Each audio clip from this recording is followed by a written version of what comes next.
litasimama, neno litasimama. Mambo yote yatapita, lakini neno litasimama, neno litasimama, neno litasimama. Mambo yote yatapita, lakini neno litasimama.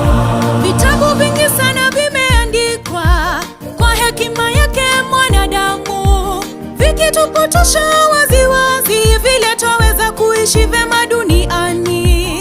Ila yabidi tuelewe kwamba pale mwanzo kulikuwa neno, naye neno alikuwepo kwa Mungu, naye neno alikuwa Mungu. Neno litasimama, neno litasimama. Mambo yote yatapita, lakini neno litasimama.